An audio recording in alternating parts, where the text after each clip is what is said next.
The views and opinions in this program are not those of CISA 7 or Spectrum.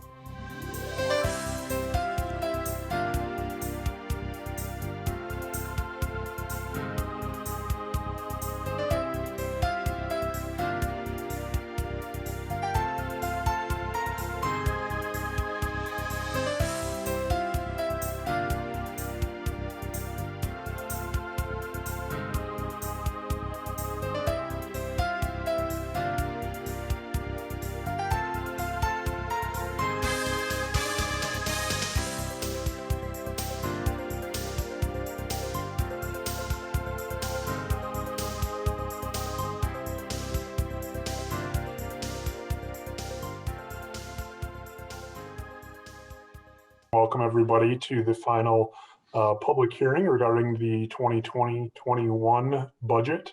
As we mentioned last time, this is a normal process in state statute and how school districts pass their operating budgets. So with that being said, our public hearing tonight, we do have one person who is registered to speak. Because of the pandemic, we're conducting all of our board meetings virtually. We do encourage the public to engage with us. We have a process on our website where people can either register to be called and speak live or submit written comments. And that applies certainly to tonight's public hearing and as well as our work sessions and regular board meetings. So all that to be said, we have one person who is registered to speak tonight. And Josh, if you could take care of getting them on the line. Dialing out.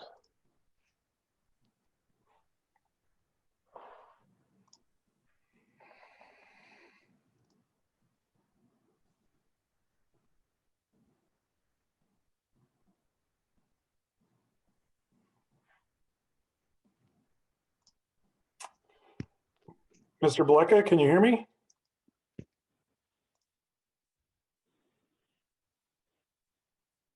Mike, are you there?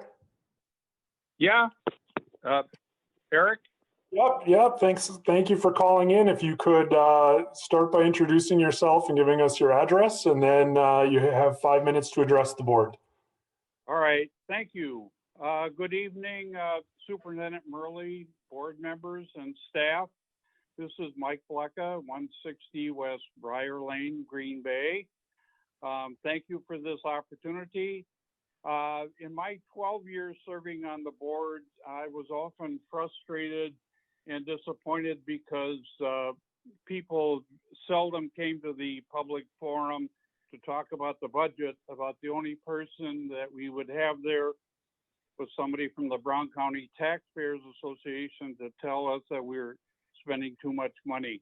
I thought I would call in tonight and I wanted to share a couple of thoughts about the budget and about a couple other things. But first, I would like to congratulate the board and the district for going virtual learning. I watched your entire three and a half hour meeting in August when you made that decision, and I agreed that there were three options and all of them were terrible, but I believe that you picked the one that kept our students and staff safe. I know some parents and others were critical, saying, well, the suburbs and the Catholic schools are going in person, and why doesn't Green Bay go in person? But I think you made the right decision. And now just recently, a lot of the suburbs and private schools are going to virtual learning. You gave your parents a month to make arrangements for their children, and the suburbs and the private schools gave their parents a couple of days. So hopefully in-person learning will resume this year. I don't think anybody knows right now with COVID rampaging through our community, but when you return and you make that decision, please follow science and the medical experts and not the political winds and some of the other comments being made. Science must determine whether we return our kids to school. When kids return to the classroom, I have a couple of concerns that probably will have a budget impact and maybe would require additional resources or perhaps shifting resources Number one, and this is a nationwide problem, the gap that exists between the haves and the have-nots is getting wider with virtual learning. So I hope that we address our resources to working on that issue, because I think that is critical in our district. Another issue that I'm concerned about is the mental and emotional well-being of our students, which affects their performance and their behavior. A lot of the stresses going on at home transfers to children, and they bring those to schools. I read a scary story the other day that mental health experts worried about the impact on children ages 1 to 5 when their brain is developing, and the long-term impact of stressors on them. And again, that's something that those students bring to school. Our teachers, psychologists, social workers, and other interventionists obviously will have to pay close attention to that.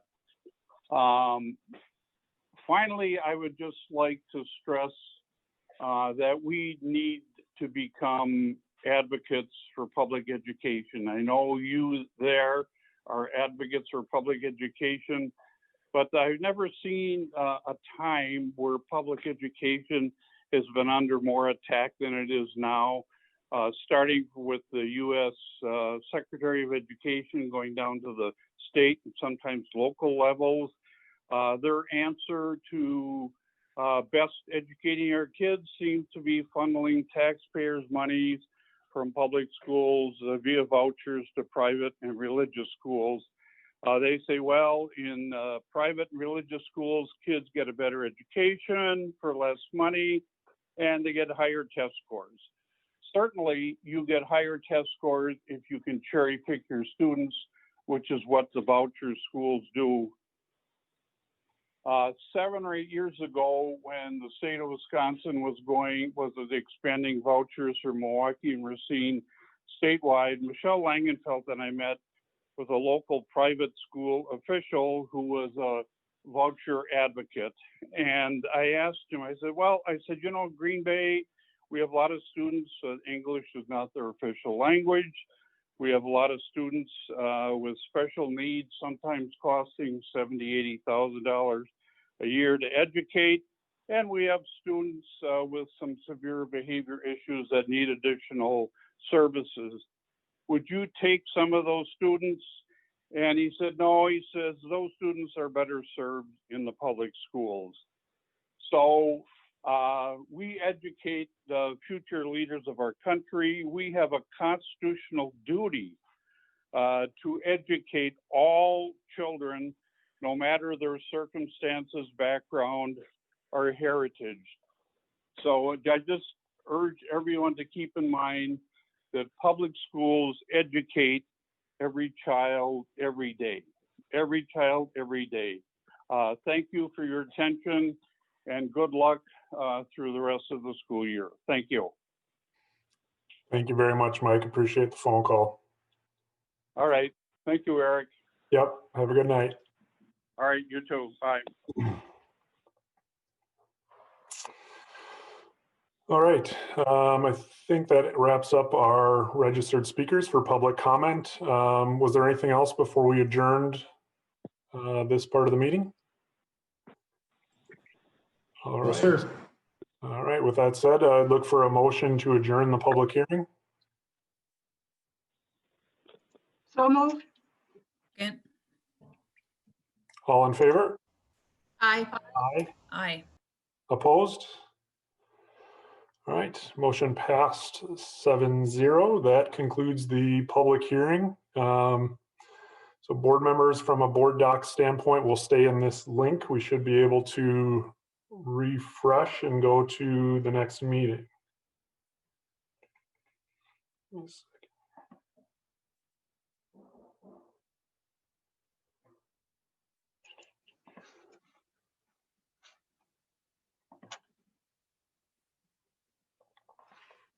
We shouldn't have to go through roll call again, correct? No. I don't think we did roll call. Oh, we, Not do roll call, so. let's do roll call. so let's do it now. Thank you.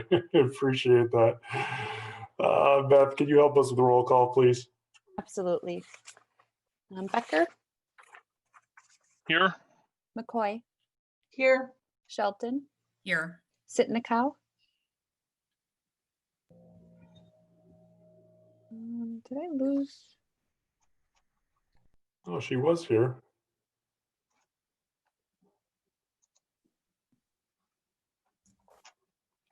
She's on her way back in right now. Perfect. We'll come right back. Smith, Here. Vanden Heuvel, Here? Warren, Here. Sitnikau. Here. Thank you. All right, all 7 board members are present. Sorry about missing that earlier.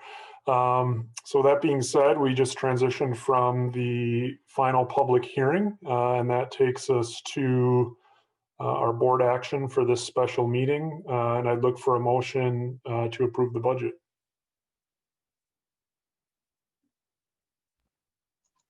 So moved. Second. Any other discussion?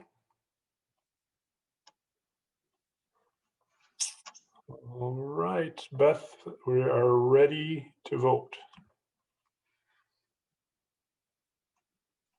Okay. Online voting has been open.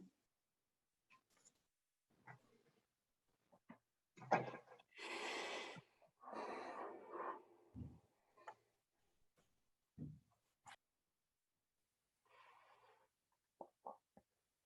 I'm not seeing anything. Let me see. I don't have it either. Okay. It did work for me, so. I've gotten a couple votes. Is everybody in the special board meeting? On the top left hand side of your screen, it should say board docs and then a special board meeting.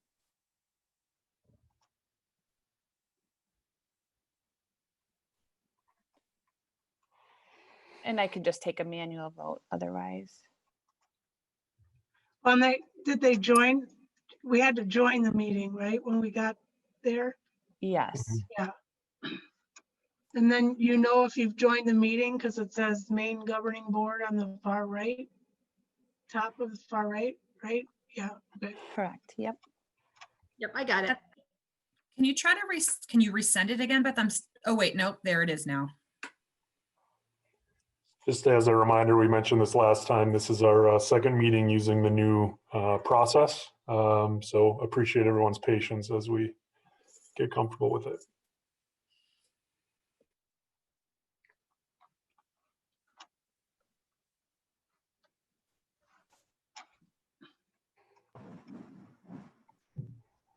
We still waiting on some, Beth? Yes. Yep. I'm just waiting on Becker and Sitnikau. I'm almost there. Sorry. Thanks, Rhonda. Yeah, I'm not sure what's going on here. I'll give it about 1 more minute and then. Andrew, are you What signed manual? into the board docs Yeah. and it still didn't pop up? Nope. Yeah, I'll vote. I'll just vote. I'll just ask to be recorded as yes, please. Absolutely. Okay. Okay. So all votes have been entered and the motion has carried. The results of the individual board member votes are as follows. Vanden Heuvel, yes. Smith, yes. Becker, yes. Warren, yes. Shelton, yes. Sitnikau, no. McCoy, yes. All right, the budget passes 6-1. And with that, I'd look for a motion to adjourn. So moved. Second. All in favor? Aye. Aye. Opposed? All right, 7-0, that adjourns our special board meeting and we'll transition now into the regularly scheduled work session. So I thought that we decided on 6 for this. Is that effective not yet for this one? Yeah, I think there wasn't a decision, but I think because we were flowing through these and the discussion happened just at the last meeting, so we would start that from this point going forward. And actually, Andrew, if I can apologize, I did not catch the fact that we posted this immediately to follow. And you are indeed correct. They are supposed to be at 6 o'clock. And I discovered that after we posted. I just missed that detail on there. So because it's posted this way, for this meeting, we'll need to transition directly into this meeting. But moving forward, when there's a gap, we'll just simply sign out of this meeting and then come back and rejoin collectively at 6 o'clock. All right, yeah, if that was posted this way though for this time, then yeah, we have to stay with that. So that makes sense. Okay, thank you. All right, let me get.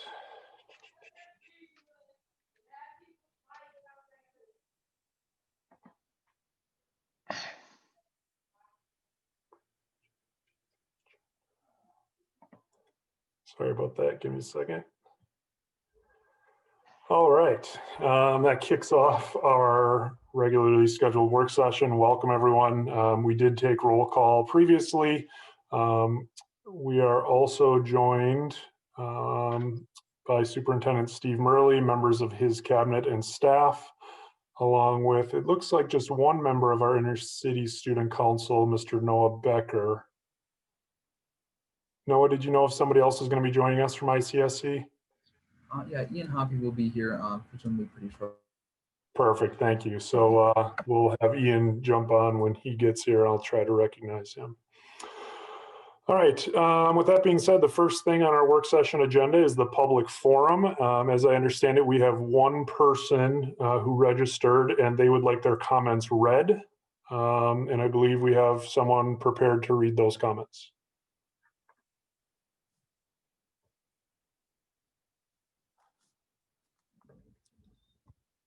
Lori, were you going to read those for us? Oh, there you go. Right here. Yep. So it's from Angela Kolizek Andrians. She is from, does not have her street address. This says Green Bay, Wisconsin, 54301. I wanted to take this opportunity to thank the board for the great job they are doing in these difficult times. I think the budget is well thought out and seems sufficient, but I have limited knowledge on school operations. I am thankful the board is knowledgeable and thoughtful of staff and students. I am quite proud to be in a district that has put the health and safety of student and staff at the forefront using a thorough, comprehensive plan of action. All right, thank you very much for sharing those comments. All right, moving on. Number 3 on our agenda is Facilities Master Plan for 2030. And on the agenda, we have John Dewey Academy of Learning and the NEW Charter School, Cherry Street location. So I'll hand it over to Steve and then we'll listen to that information. Go ahead, Mr. Murley. Thank you. And I'm going to turn it over to folks on the team here in a minute to both talk about the educational content of those programs, which you're very familiar with, and then also specifically the facilities piece for it. I do know that this was a topic of conversation pre-COVID, and that the board had already met to discuss these particular schools and where they are located and the future of those. Obviously, we've had a bit of an interlude here as the pandemic set in. And we thought it pertinent to come back to the board to both refresh your thinking on it. Dawn obviously is new to the board since that time. And then in order to ensure that the board has that opportunity to share with us their thoughts about this so that we continue to move in the right direction. As you know, those facilities are co-located right now in the facility on Cherry Street. We rent that facility. As a renter, we have some constraints that are inherently part of not owning the facility. And as we look for the long-term planning for both of those programs, we thought it important to come to you for consideration of the purchase of that facility. And so prior to engaging in that, there's an opportunity for us to just have a short conversation about the programs themselves. And I'm looking on my screen here and I know Renee was going to join us with Vicky, and I don't see them right now. Either one of them, as a matter of fact. So with that said, I think we may just transition then, Pete. If I can turn to your team, we'll just jump to the finance piece of it right away, and then if Vicky and Renee are able to join us, we will come back to that part. So Pete, I'm going to turn it over to you while I see if I can get a hold of those two. All right, thanks, Steve. And Mike Stengel is also on the call here, I believe, although I don't see him either. Mike's here. Oh, yep, I see Mike now. Okay, yeah. Well, I had some things that I was going to say about the levy and setting the budget and all those things. So I'm kind of trying to shift gears here a little bit. What I would say is that the board has done a nice job over the course of the last decade, really, to position itself into a situation where there's a declining mill rate, and I would expect that to continue into the maybe even not so far future or distant future. Did I say that right? I see a declining levy rate going on for the next 5 to 6 years for sure. In addition to that, in the 2017 referendum, I know the board had promised the community that there would not be an increase in the tax levy as a result of that referendum, and I think we've proven that that is in fact the case. In fact, the levy rate has gone down in each of the years since even before the 2017 referendum. So you've positioned yourself extraordinarily well financially to handle this type of acquisition. With respect to the referendum dollars, it's my understanding that there was a commitment made to the JDOL parents that there would be a permanent facility that would be able to be used referendum dollars for that purpose. And I'm pleased to say that we have gone through all of the processes of building and constructing the buildings and remodeling the buildings that were on the referendum, with the one exception of finding that permanent solution for JDOL. And we do have funds available in the referendum remaining. In the referendum, we're allowed to carry over 5% of the actual general obligation debt for consideration for the board to use at a later date, other than immediately following the referendum. So those funds are there. This would be a viable way to use those funds, and of course we'll do the accounting necessary to have that happen. If we should have the direction from the board to go ahead and proceed in that negotiations, we certainly could. Mike, I don't know if you wanted to speak to the rent agreement, speak specifically to that and to the facilities. Please feel free to chime in. Well, we have a 2-year lease on the building. Our lease is up in the end of June of 2021. However, we have to give the building owner a 6-month notice on our intent to either renew or vacate or whatever we decide to do with the building. So that's why by December we have to have a definite plan in place.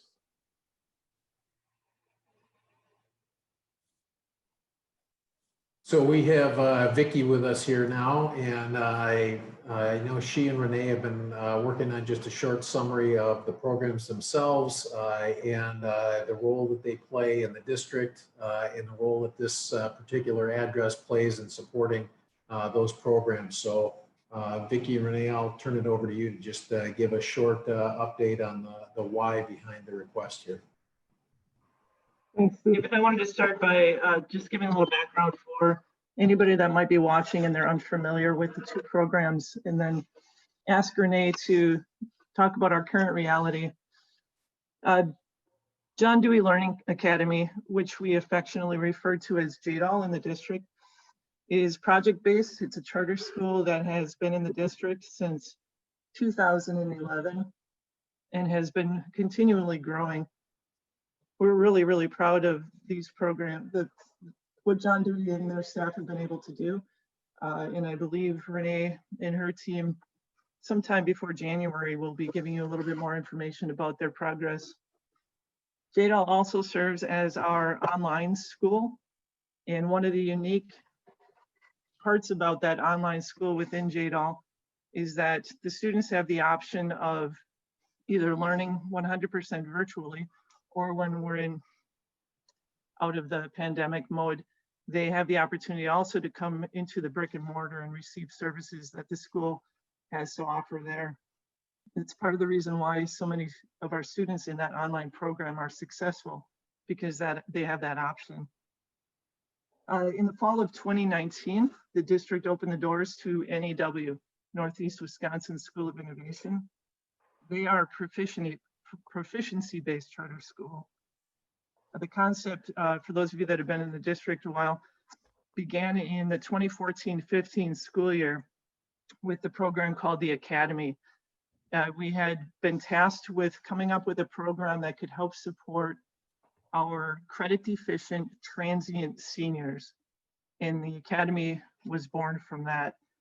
And we were able to take that concept and expand it to more grade levels, and that's where NEW came from. They partner with NWTC so that the students at NEW have the opportunity to obtain post-secondary credits while they're there. Both NEW and JDAL are instrumentality charter schools. They are Green Bay Area Public School District students. The staff is part of our district. They do have their own governance council, but they work in collaboration with our board and our district leadership. Specifically, Renee does that partnership for us and does an outstanding job at that. In the fall of 2019, the district entered a lease, which Pete had just talked about, to lease 701 South Cherry Street and put both of the schools in that building. At the time, we were thinking that we'd take a look at the way the two programs could collaborate together and share resources. I think I'll leave it at that. Well, the district did put a lot of work into renovating the building to meet the needs of the two programs. And I hope and believe that most of the board members have had an opportunity to go into that building and see it actually in practice. So with that, I'm going to turn it over to Renee and ask that she talk about current reality. Good evening. One of the things I just want to say about what Vicki had said is that the district did do a lot of remodeling to that building, but there was a lot of things that we couldn't do because it is a lease and you don't want to put money into a building that you don't necessarily own. But so there are other ideas that the principals did have for that building, but they did not do that because it was not our building. The school board did decide to support both NEW and JDAL, and that also includes JDAL's recent expansion grant, which just began last year, and both schools are and will continue to grow. So last year, there was the Redesign 2020 memo to the Board of Education, and there was a ton of reasons provided for why they needed more space. And I really appreciate that the board took time to go through that and actually invited me to come along in case there were some questions. So I did appreciate that. JDAL's expansion grant has enrollment going from 120 this year to 180 next year. So that's 60 additional students. And NEW will be adding in another additional grade. So they'll be adding 11th graders next year. So not only do we have that need for more space, but the district is also seeking ways to increase future online learning. We do have a lot of students who do ask for that. And I think that, and this I'm just guessing on, but after this year, when students got a taste of what it's like to learn virtually, there might be more that might be interested in that. And JDAL has felt that their online program has been really successful for the reason that Vicki said, because they encourage the kids to come into the building for not only academic support, but also that social emotional need, and then any behavioral health that they may need. We love our building. It is wonderful, but the current building capacity will not meet the programming student needs much longer. There is a lack of space for additional needs. For instance, one example came up with when COVID came is facilities had asked all buildings to come up with an isolation room. And the only way that in the Cherry Street building, they would have been able to come up with an isolation room, is to move somebody out of their current space. So that was a concern when that came up. But by the time that we were getting to planning for that, then we ended up going all virtual anyway. But there is that need if a student would get sick. Right now, if a student was sick, they would be in with the associate principal. There is also not enough room really in that building to be socially distanced 6 feet if students were back in that building. There's a lot of spaces that are shared between the two programs, and that was part of the reason for going there. But the problem is with growing needs, one of the cool things that both of them wanted to use was a maker space. And so they have like the 3D printers, and they've got other more CTE type of equipment that is great, but unfortunately sometimes it just sits there because that area is needed for a classroom, and so kids can't come and go and use that equipment as they need. There is not enough space for students to innovate and create and explore. There's supposed to be collaboration spaces and movement spaces. And it originally had that feel of, if you've been out to NWTC, that you can kind of go and expand where you want to. And when you need to give a large group presentation, it's there. But if you need to work collaboratively with just another student, then you can go over there. And we're finding it's a good problem to have, that we've got so many students who want to be there that the space is getting smaller and smaller for us. Both have a budget that they did not get to spend all last year because of COVID, and they have to then revise their budgets with DPI and share how they're going to spend that money then this year as part of the grant. A lot of that money is supposed to go for STEM equipment, and right now they're like, we don't know where we're going to put it. I even got to the point where I asked NEW to explore, do you want to just put it in the middle of the lobby right now and then just kind of get some barriers to put around it? But that lobby is part of what is welcoming to NEW downstairs, and so most of it is upstairs, and so that's a little bit different too, and where our need is. They want to support online students, like I had mentioned, and that is another area that's going to be growing. And the 5-year plan for JDOL includes having 300 students with 100 fully online, but they have consistently had those online students coming in. I had asked Jen one time, I believe it was at least one day a week that they're coming in, and they have to have a place where they can go and not interrupt what is going on in the other classes. There's also the support for student needs. So things like, we would like to have community groups be able to come in, maybe have dental care, maybe have child care. We do have a caring closet that moved from a closet to a lunchroom, and it is full and very well utilized, but we have more need than we have the space for supplies. And so we do have people who are willing to donate, but we don't have really a space to put all of things. But our social workers use that on a constant basis. So like I said, it's a great problem to have.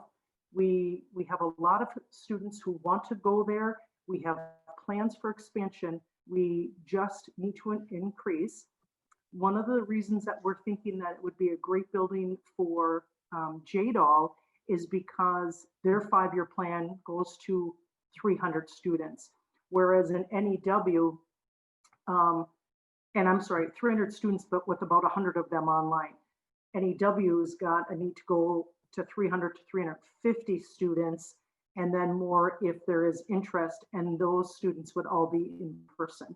So we're hoping that we can have more space so that they can offer services for the students who want to be there and offer what they need. Just real quick, thank you. One more thing is the wait list for the academy is all around 100 students already. And we are guessing that there is going to be a great need, especially with what's going on with COVID this year for those seniors. This past summer, we did a summer school that was proficiency-based education, and we got to help out many students. I think it was 71 from the 4 other traditional schools. We're worried that that list may be a little bit longer this year because of students who may be struggling with this online learning. Thanks, Renee. So we're interested in utilizing the Cherry Street building for JDAL as a long-term solution, and then including NEW future plans into a larger district facilities plan.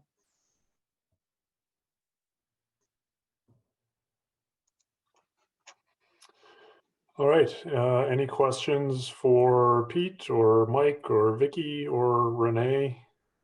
Go ahead, Brenda.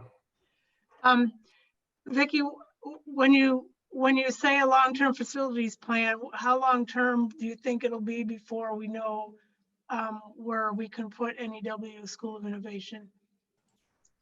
I think we can be creative short-term to meet the needs, maybe for a year or two, but this program continues to grow. So I'd really like within at least 2 or 3 years to have a plan of a permanent solution for them. Okay. I don't know that it's something we have to move on quickly, but we do need a short-term solution for them. Okay, and the short-term solution, you're still, I mean, the short-term solution, I assume needs to be ready to go next year, or are you thinking they can, okay. And so you're looking at possibilities for the short-term location for them right now? Yes, ma'am. I'd just jump in real quick, Brenda, and say that it's kind of a short, medium, and long term. So one of the things that Renee had shared was obviously as a property owner, you're different than a property leaser. And so we had a conversation earlier about the ability to potentially co-locate temporary facilities on the Cherry Street project. So we've got some ability to expand some capacity there in the short term. And then we may have to look at medium-term and long-term solutions for them also. Okay. Thanks.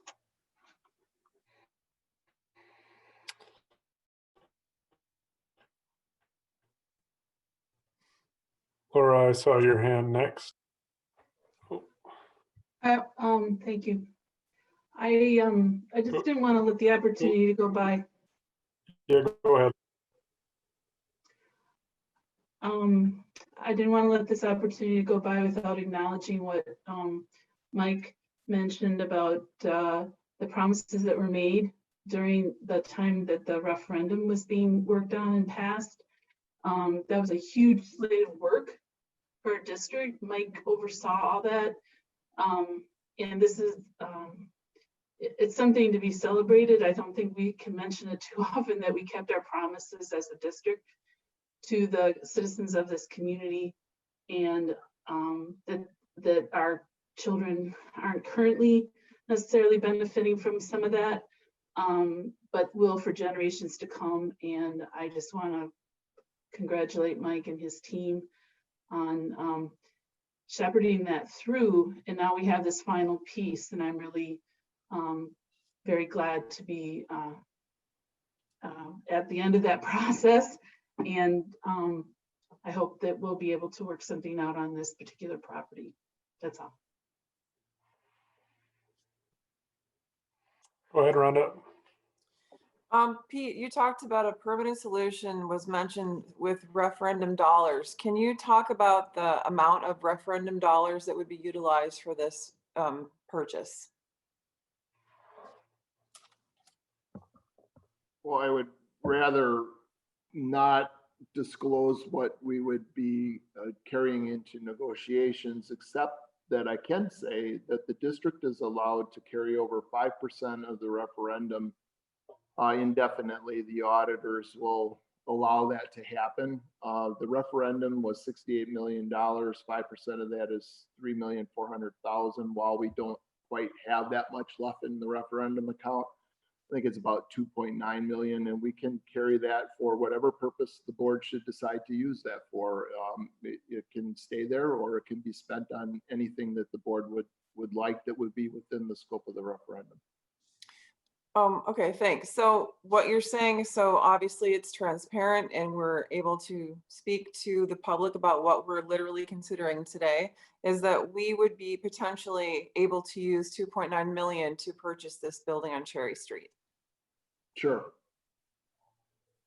Okay, because without stating that, it's a ghost somewhere that people aren't aware of what we're considering, legitimately considering. So I'm wondering about so you said we have to do this before December. So what are we, if we're not putting numbers out there, what are we specifically doing today? Are we just giving you a more of a official public go ahead?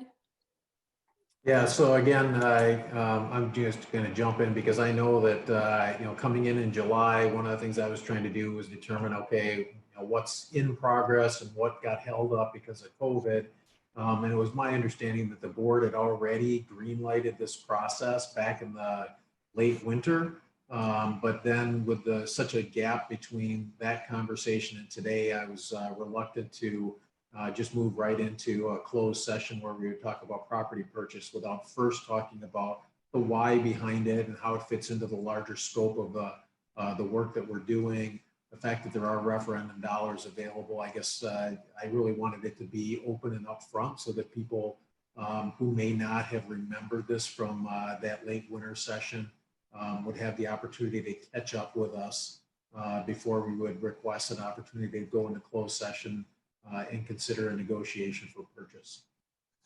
So will we be coming back then with an official proposal to vote on? Oh, absolutely. So this, I'm sorry. Thank you, Rhonda. I should have been upfront with this at the beginning there. So this is to ensure that what started in the late winter is still on track. The next steps for us in a process like this would be to have a closed session with the board so that we had an understanding of value of the property, the amount we might be interested in offering for it. And then that would authorize Pete and Mike to enter into negotiations with the owner for the purchase. If they're able to come to a successful resolution during that negotiation, we would then come back to an open session of the board to vote on that. Okay. So I would like your opinion, Steve, and potentially anyone else on the board who would like to speak to this. What do you say to people who hear the district talk about students there don't have enough space to create, they don't have enough space to explore, they don't have enough space to be innovative? You know, they need more space for what their needs are.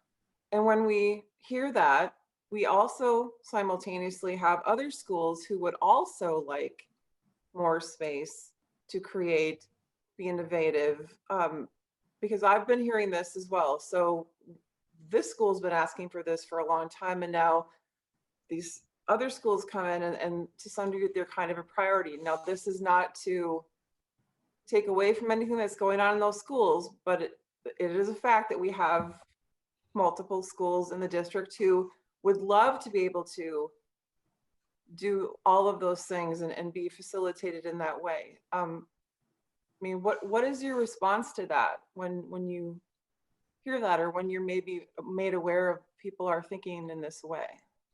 Well, absolutely, and that's why this item is titled Facilities Master Plan 2030. I really do think that the board needs to set a long-term vision for all facilities in the district. Your address, your zip code should not dictate the experience you have in the classroom.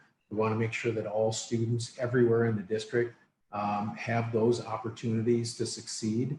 And I would argue that next steps in a process like that are that long-term planning that addresses the needs of every building in the district.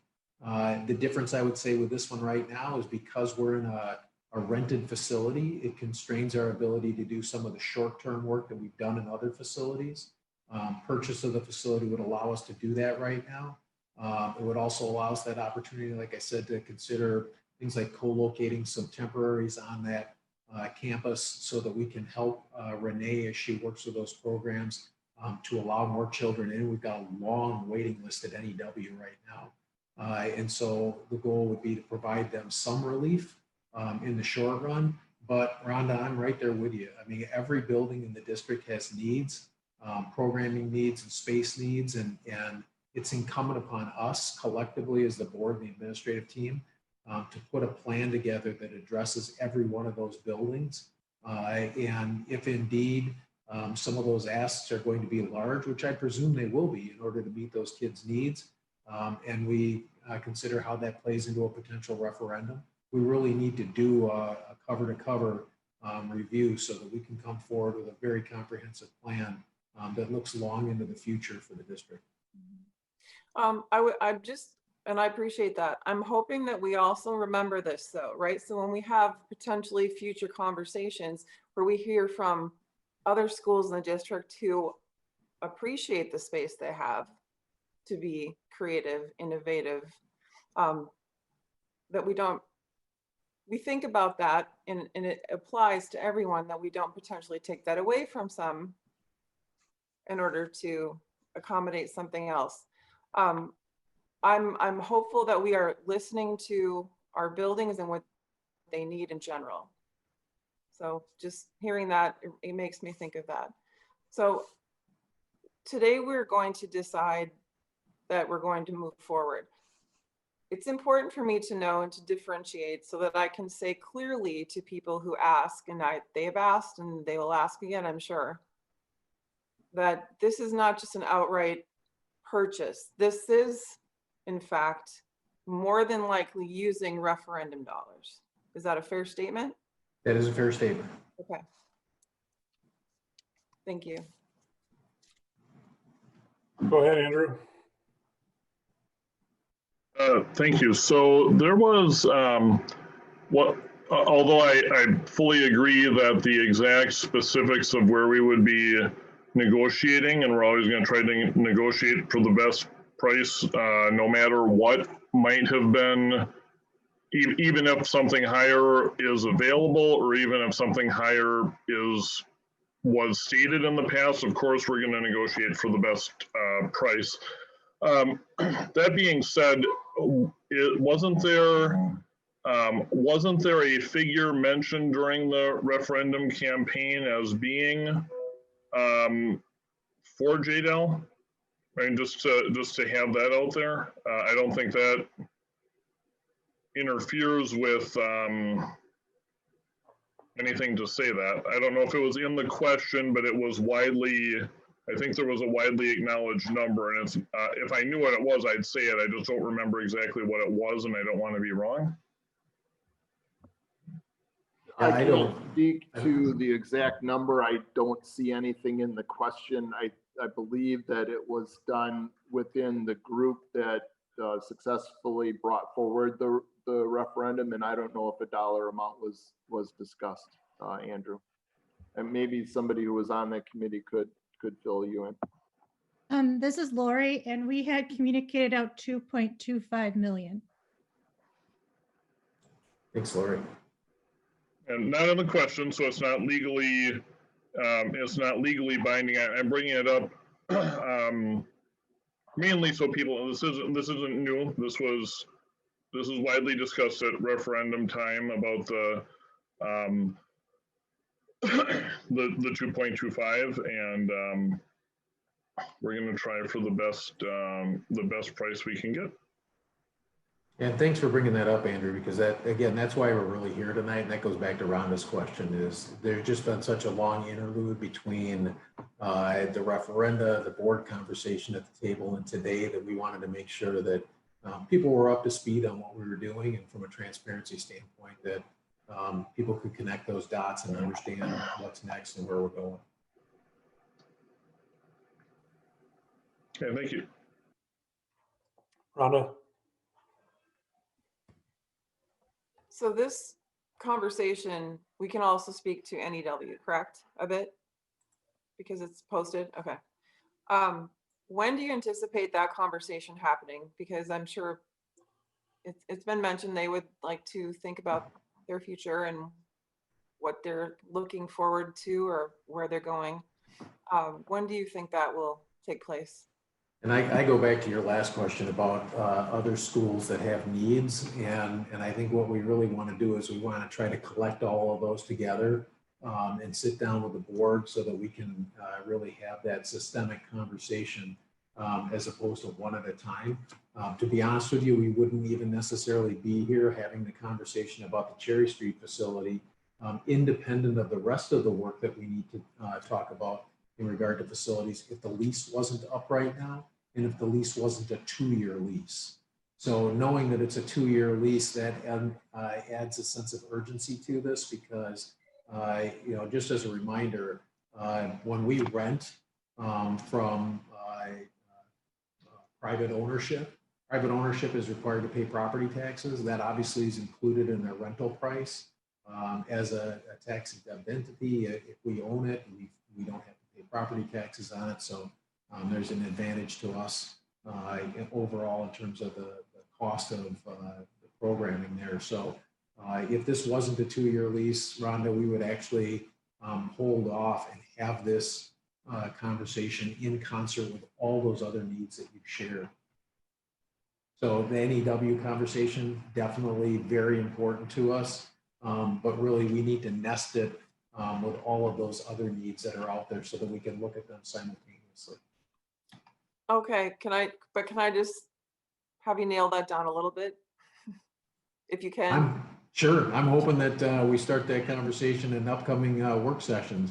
Okay. Lori and I actually said yesterday or today it'd be good to start this conversation yesterday. So the sooner the better. Thank you.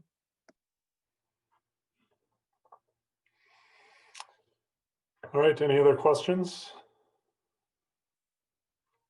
Otherwise, Pete, Steve, the rest of the team, it sounds like we can start those conversations back up and we'll look forward to updates from you as you carry on the process. Again, we appreciate the fact that you kind of had to live through this all over again, but again, we think this is important from a transparency standpoint that the public can connect those dots. So thanks for your time on that tonight. All right, we'll move on to agenda item number 4, and that's academic planning for 2021-22 and some course book recommendations. Steve, I'll toss that to you and then to the rest of your team. All right, excellent. So this is a normal part of the operation of the district, the opportunity for us to review the course book and those classes that will be offered to students next year. So part of the teaching and learning team's work is to annually go through that course book, work with department chairs and staff and building level administrators to bring potential changes to the book. And so Nancy has uploaded that to the board docs and is going to walk through that with you, provide an opportunity to share those changes and to have some dialogue on that. So Nancy, I'm going to turn it over to you. Thank you, Steve. And thank you, Board of Education, for the opportunity to share with you the draft of the middle school and high school course book planning guides. As prepared in the memo, there are just a few changes to the guide of courses that we're looking at removing. And the first course would be Advanced Engineering Design. This is really just a cleanup in the book. That course should have been removed a couple of years ago because this course has already been replaced by Engineering Design and Development. So it's simply just a cleanup there. Also, we're looking at the leadership, the potential within. This course was removed as part of the revision of our agri-science pathways. And so again, we're just cleaning that piece up. The Spanish Language Arts 6 and Spanish Language Arts 7 courses will be removed because they've been recoded. They were offered at Washington Middle School and they're going to be replaced by our English Language Arts Bilingual Language Arts 6 and our English Language Arts 7 bilingual program. We also have middle school EL science courses, and actually Julie Seefeld oversees these courses, and what our EL students are in the regular education setting, and then the EL specialists work with the teachers in a collaborative teaching environment to meet those students' needs. Do we have any questions on any of the courses that are out there proposed to be eliminated from the book that I might be able to clarify any questions?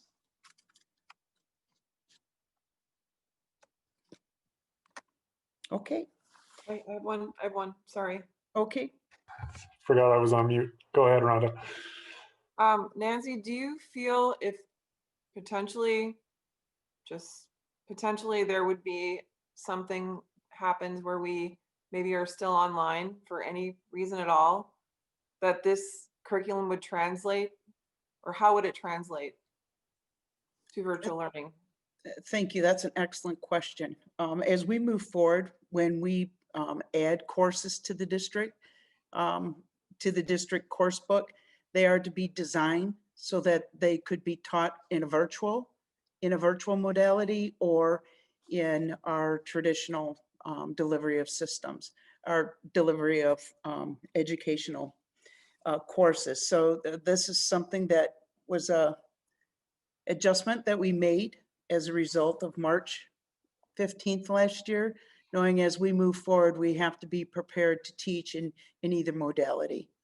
And I don't rule out that some of these courses might have hybrid components to it. So students would be doing some virtual learning, although they are all back on campus, just a different way of learning. Thank you. You bet. Okay, so if no one else has any questions, I'll just quickly review the courses that we're looking at adding. I had mentioned previously the courses we're taking out, and we're adding English Language Arts 8th grade for our bilinguals. So now we will have completed grades 6, 7, and 8 in our English Language Arts bilingual continuum of learning. We also are requesting to put actually our English Language Arts 11 back in the course book. Last year it was recommended that we remove it, and we had several students and educators ask that it be re-added as an elective option for our 11th grade. It's not required, but will be offered as one of our many electives in that grade, in 11th grade English for our students. We also have 3 IB courses that we're looking at adding. The IB Environmental Systems and Society. It's a standard level course. It's offered to meet that experimental science for the IB diploma program. We currently already offer environmental science to students in grades 11 and 12, and this will provide a similar option for the diploma program. We're also looking at an IB history standard level. We currently offer IB history at a higher level as a 2-year course. And with this course, we're actually preparing or proposing that we offer a 1-year option for students to meet their individuals and societies requirement. This SL course was very similar, as I mentioned, to the IB course that was HL that has already been taught.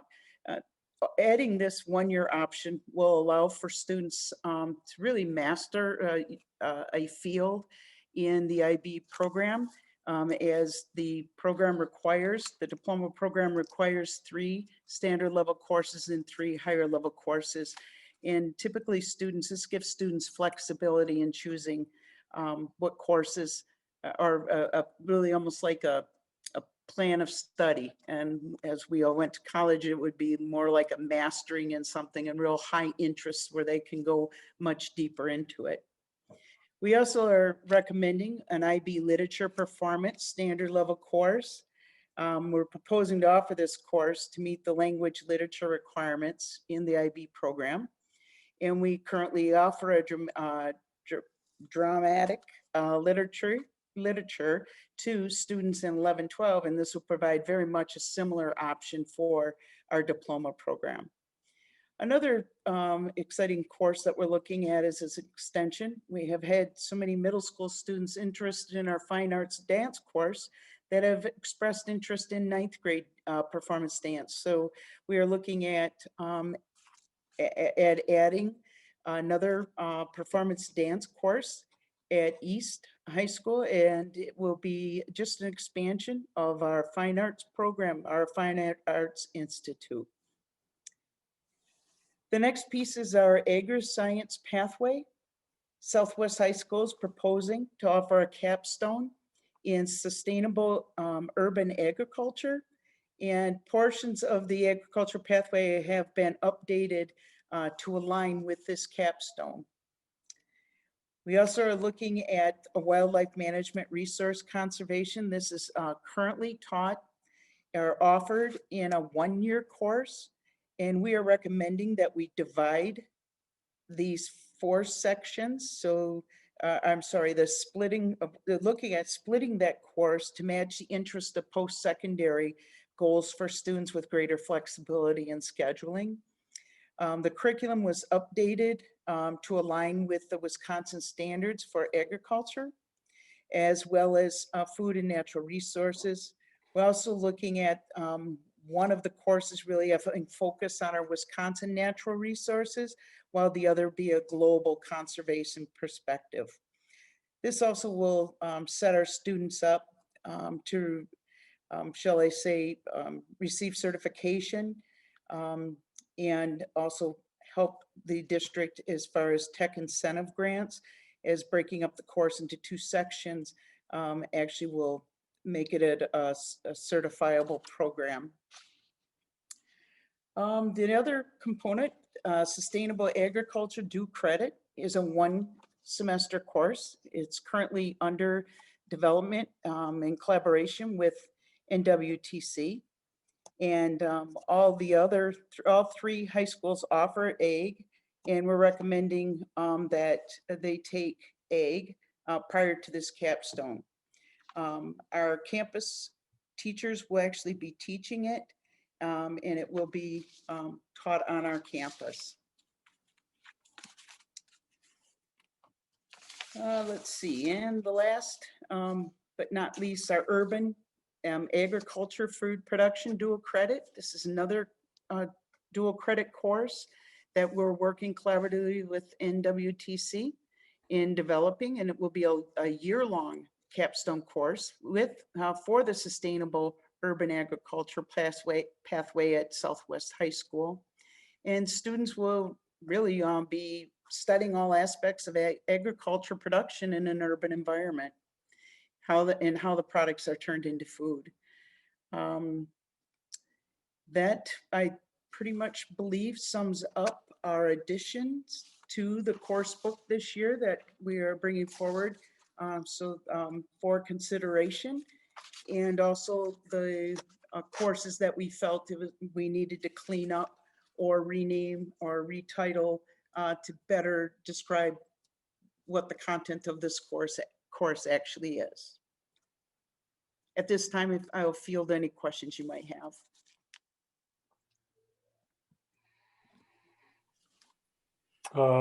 Kristina, and then we'll go to Noah. Nancy, not a question, just a quick comment, and I'll follow up with you. The UW system, are you familiar with the Freshwater Collaborative? Yes. Okay. Yeah, I know there's been some movement around that at the UW system, and you and I can connect offline, but I just wanted to make a mental note to myself because as I was looking at this coursework around the agricultural urban, it's so exciting. So I'll connect with you, but this looks really great. Thank you for this. You bet. Thank you very much for bringing up the Freshwater Collaborative piece. Go ahead, Noah. I'll send you that, Andrew. Okay.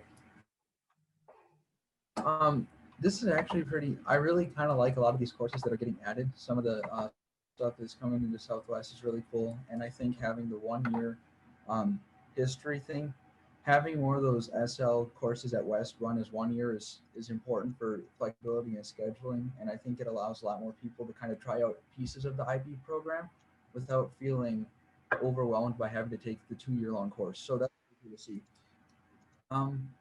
So it might just be my computer is messing something up, but I opened it in another browser. A lot of the text on the draft book is not loading properly. It comes through as white text, and I have to copy paste it into a word processor, and then it shows up. It's like the little notes about like term length and stuff. So if that could just get fixed, it may just be me, you know, that's that's certainly not outside the realm of possibility. But if other folks are seeing that, if that could just be fixed for approval at the next one. And then, so I'm glad to see things like regular physics, pre-calculus, AP calculus marked as running at all the schools. That's something I think the board is probably a little too familiar with me, hoping that they would approve, which they did for West. And so I'm hoping that at the building level, we can see those courses running as well, instead of having a disconnect between what happens at the board level and what happens at the building level. But overall, yeah, I really like this book, and I'm pretty sure we'll have a lot of great academics moving forward once I'm out of here.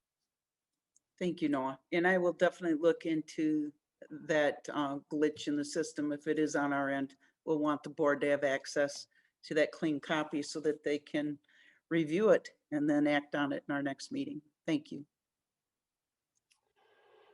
Go ahead, Andrew, and then we'll go to Brenda. Yes, I do think it's very important that while there might be certain cases in which, and I mean certain cases in which it might make sense to run an IB course at West and not have a corresponding AP course sometimes. I do want to make sure that we're not having IB take options away from people. So the IB classes are generally run over 2 years, and sometimes it just doesn't fit, and you want to have a 1-year physics experience as part of your science and you can't double up in all the areas that you'll run out of room. So that is certainly something important to me, that these that courses are running. As I've said before, I support, if that means West is a smaller school, I support and I will vote for the funding to run small sections, to allow things to run in parallel. But I think that's important. I was glad to see, after all the discussion, much but not all of which was behind the scenes, but some did come to a board motion about West offering the traditional math pathway. That was a voted board directive, and I see that remains in the course book. So side by side with expanded IB options. So thank you. Thank you, Andrew. Go ahead, Brenda. Nancy, I'm just curious if you could kind of run through the thinking of, I mean, these courses look great, and you know, some of them I wish I were back in high school and I could take the course. But at some point, there must be a saturation of, if we offer too many classes, then a lot of them don't get filled.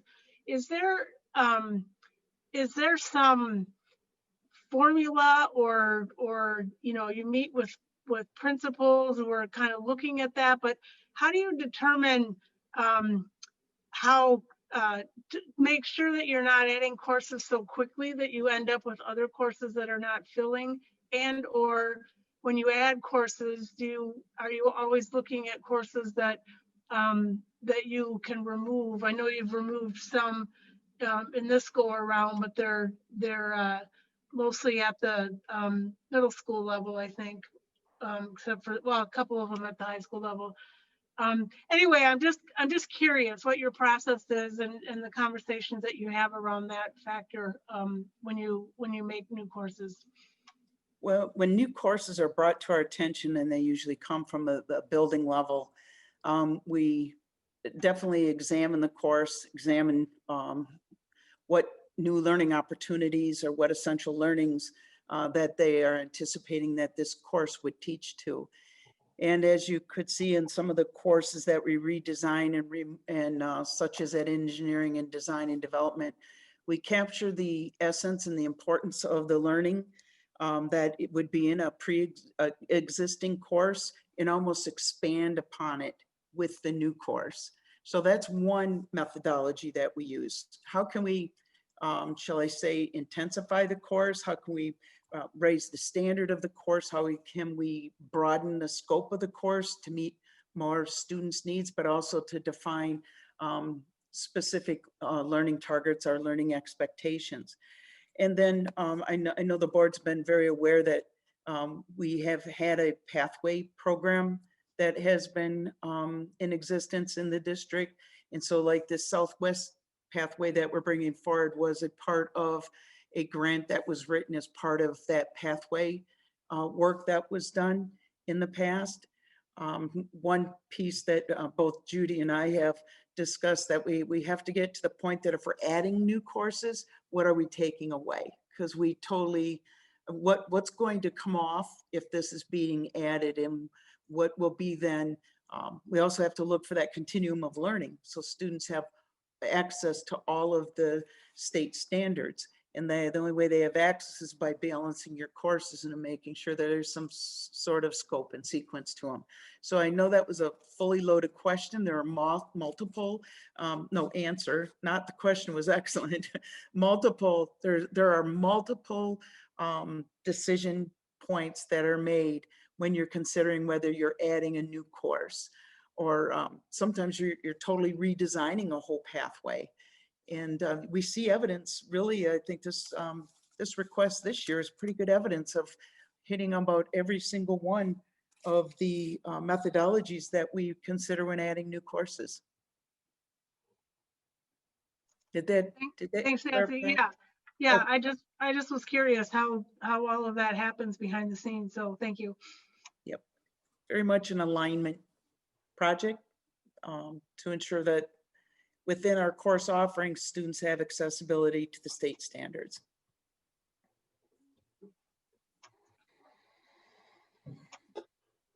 All right, any other questions on the course book? Go ahead, Ian. Good evening. Back when I was in middle school, I went to Red Smith, a Green Bay area school.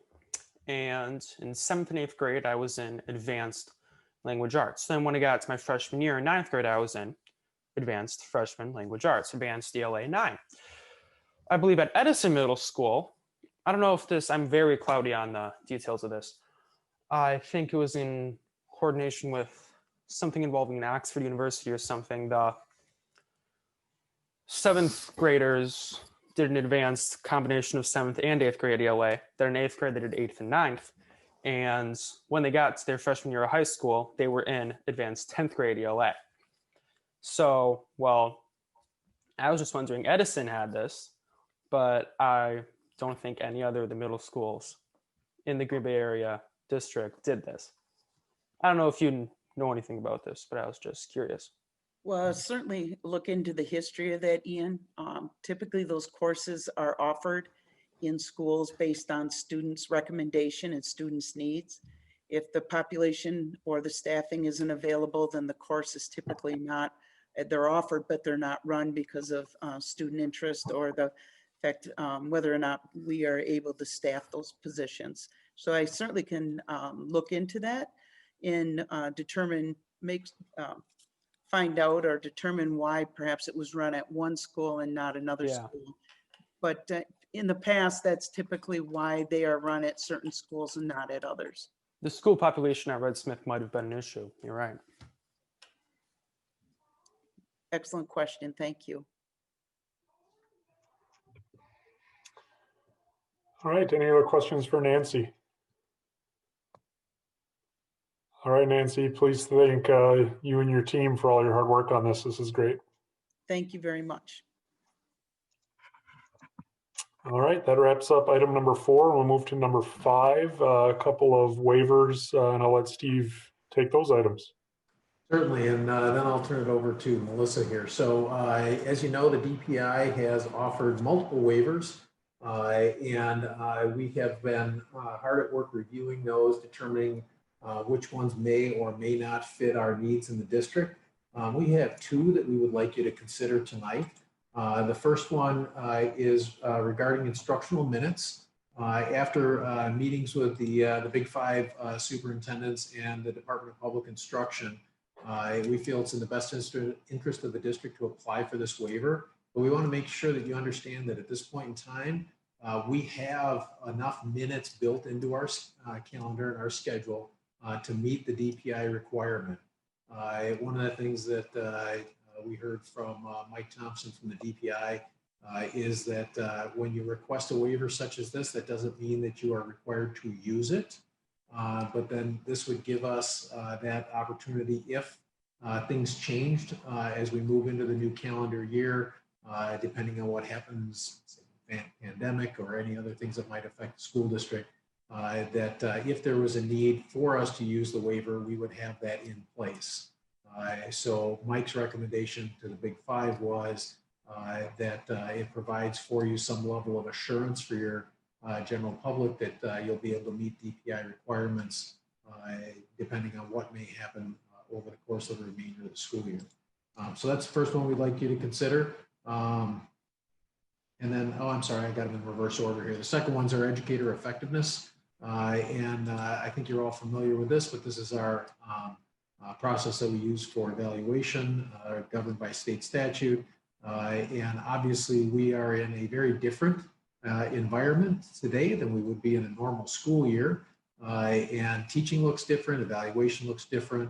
After consultation, both with our staff and again with other school districts that are working through this, determination was made that it's in the best interest of our educators to forego the requirements contained in the state statute. We also want to reinforce that that does not mean that we are not continuing to work with our continuous school improvement planning process. Issues like our student learning objectives and our professional goals are still a part of that process. And so while we won't have the formal evaluation in place, we will still continue to have the opportunity to work on our continuous growth and improvement. So Melissa and Terry and Vicki and I have all been working closely on this. So Melissa, I think you get the first crack at it. We have one more that was a late add, Steve. Right now, the law currently requires mandatory attendance starting at age 6. A few years ago, Wisconsin changed the law with respect to kindergarten and required kindergarten as a prerequisite to first grade. So what that means for students whose parents want to homeschool them for kindergarten is that there is no homeschooling for kindergarten because homeschool is considered private-based home education, and it is not available until a student is compulsory attendance age. So if a student is homeschooled for kindergarten, they are not meeting the requirement for kindergarten prior to first grade. Our board policy has a process in place to allow each parent to petition the district to waive the requirement, but it is on a case-by-case basis, and that there are a number of parents who have chosen, based on the unique needs of their families this year, due to the current situation, to homeschool their elementary students, and that then also includes their students who would be kindergarten age. So we are requesting from the DPI a waiver of the kindergarten prerequisite for only those students who are enrolled in a home-based private education program. We are not requesting a waiver of the kindergarten prerequisite for students who don't simply enroll in any program. Those students would need to attend kindergarten next year, but there would be a process whereby parents would show that the students did do a form of home-based private education for kindergarten.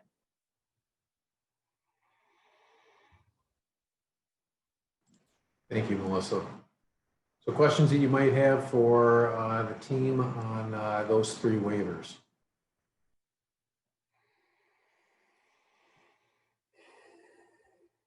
Go ahead, Rhonda.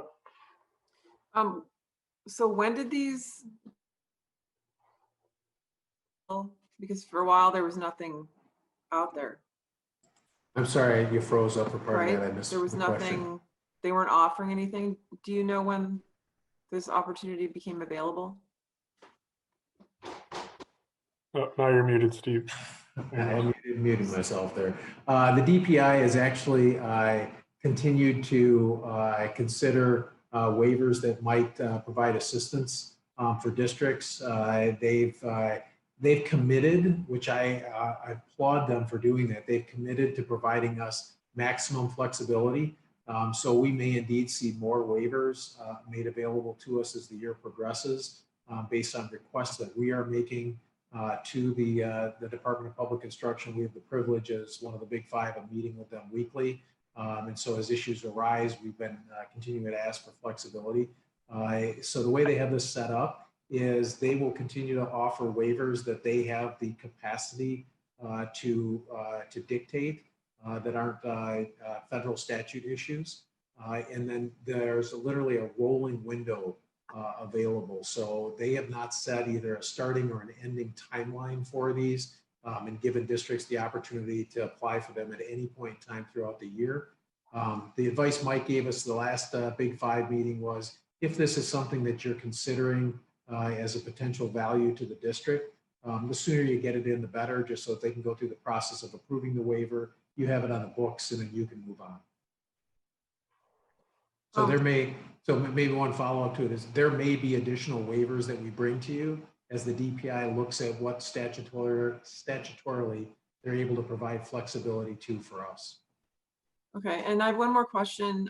Can you speak to now with the educator effectiveness waiver, there would be changes, but how do you see any sort of evaluation happening? Will there be any sort of evaluation? And if so, what will the difference be if there's a waiver in place? And I know Terry's been working really closely with the EA on this, so I'm going to turn this over to her so that she gets all the specifics for you. That's a great question, and there's language on the Wisconsin Department of Public Instruction website as well. And we've really followed their recommendations for best practice, which is to work collaboratively, the supervisor and the educator together regarding what this looks like virtually. And there's a strong emphasis on formative feedback and providing that support as we look at data and go into cycles of inquiry. And as Steve mentioned earlier, really using our data to analyze how we can improve things for all students as part of our continuous improvement cycle. So it fits well with the high quality work that's already occurring in our collaborative learning team structures. Our teachers are very engaged in that process. They do an excellent job of using data to inform their instructional design and delivery plans, and working collaboratively as a team to lesson plan and do the things that we know are best practice on behalf of all students. So that work would still continue. Any teacher or staff member who's in a formal plan of assistance, the supervision evaluation would continue in that process as well. And then again, in collaboration with the supervisor, the educator and supervisor may determine what parts of the process they will complete. Anything completed in the process will be included in our data that is archived and rolled forward. And so the process would continue. Thanks, Terry. Can you speak to just maybe be a little maybe more specific about then what the difference would be with a waiver in place? Thank you. The difference is that we're allowed to move the process forward, and regardless of the number of forms completed or observations completed, all of our educators, our principals are included, are able to roll forward, which allows us to keep our supervision cycles balanced. And, you know, you have typically a third, and a third. Approximately, it depends on how many new staff we have, and following board policy with that 2-year cycle, sometimes we might get a little more in one particular group, but it allows us to maintain those cycles of supervision. And it also allows us to continue working collaboratively together and determining together that formative feedback loop and the cycles of inquiry that are a part of that process. So we're really able then to still move forward, but have some flexibility around what that looks like. And that's particularly important in this virtual world. So without the waiver, there's a certain number of forms that are required to be completed, certain number of observations that are required to be completed. This allows our principals and our educators some flexibility around those formative meetings and collaboration around the data. And that will be the heavy focus this year. Thank you.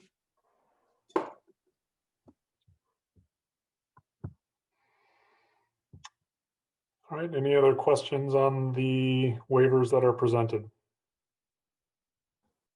Steve, were you going to address the policy waivers next? I was looking to see, sorry, I was too many windows open here.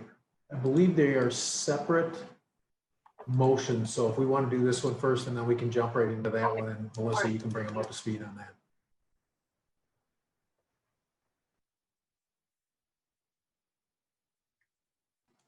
So I'm sorry, is there another? Sorry, Eric. So the next item is a separate motion. So you take this one as one motion, and then we would take up the suspension issue on the next motion. Okay, but we're not making motions on those tonight, though. We are? No, you're not. Nope. We have to have, with respect, just like we did in April, with respect to the DPI waiver, we have to have a public hearing similar to what we did for the budget and what we did in April. So that will be November 9th, right before the regular board meeting. And then you will vote on that waiver in following that public hearing in the regular board meeting. And then you'll also vote on the suspension of board policies in that regular board meeting on November 9th. Sorry about that. I was getting out in front of myself and having you do two things at once. Yeah, no problem. I just wanted to make sure that I wasn't missing something on the agenda. Nope. So the next thing is the suspension, and then Melissa can walk you through that. So we proposed suspension of board policies related to those three waivers, but in addition to those policies, we're also re-proposing suspension of the Board of Education policies related to your meetings, as well as public participation related to COVID. It's the very similar language that we did in April. The changes and the suspensions that we did in April were based on the governor's closure of schools that no longer exist. So we just want to make sure that we're using the right basis for the suspension of those board policies. And we're bringing those forward to you at this time without the basis of the closures of schools. This can be changed at any time, just like we've recognized before. We can go back into session and have live public comment at any point that the board deems appropriate, but we want to make sure that we're complying with the board policies as long as we're in this virtual environment. Okay. Go ahead, Rhonda. I'm not sure if I can ask this, but I'm just going to ask, and if I can't, just stop me. Waiver related. Are we going to look into anything with assessments or attendance? I can talk about the conversation about assessments, state assessments. Yep. So I can share with you that that has been a regular topic at our weekly Big Five meetings. And I know Julie Seefeld's not on the meeting with us, but we just sent a lengthy request for consideration with our ELs and some of the requirements that they have to the state. One of the things that we got as a response from the state is that there are some things that they can waive and other things that they can't due to federal requirements. But Mike Thompson and the team there did commit to going back and reviewing everything that they do have the latitude to waive, and to come back with us with hopefully some greater flexibility. So we are making that request literally around almost on a weekly basis. They are receptive, so I do have to say, DPI has been very receptive and cooperative, and I understand that sometimes their hands are tied too, but we're going to do our best to see what kind of flexibility we can get from them. Can you speak to what is federally mandated? Just on the Sure. record? So one of the things that we're dealing with right now is with our ELs, they have to come on site to do some of their initial assessments. With the number of kids that we have, that's a lot of movement through our buildings at a time when we're really struggling to keep things clean and sanitized.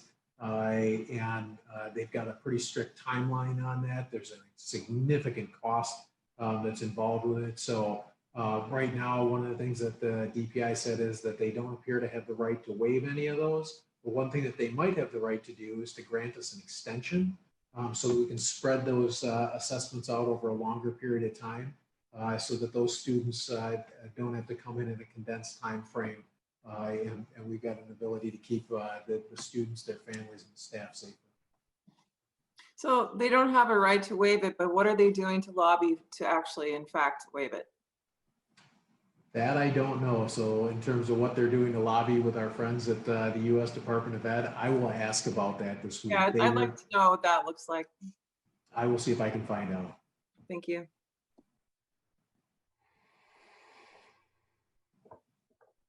All right. Any questions on adjusting our board policies?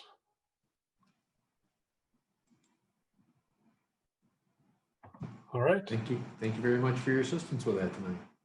Yeah. With all that said, I'd look for a motion to adjourn. So moved. Second. Second. All in favor? Aye. Aye. Opposed? All right. And that concludes our board work session. Thanks, everyone. Have a great night. Thanks all. Everybody, thank you. You have been watching the Green Bay Area Public School District's Board of Education meeting. Please visit the school district's website, www.gbaps.org, to view the program again.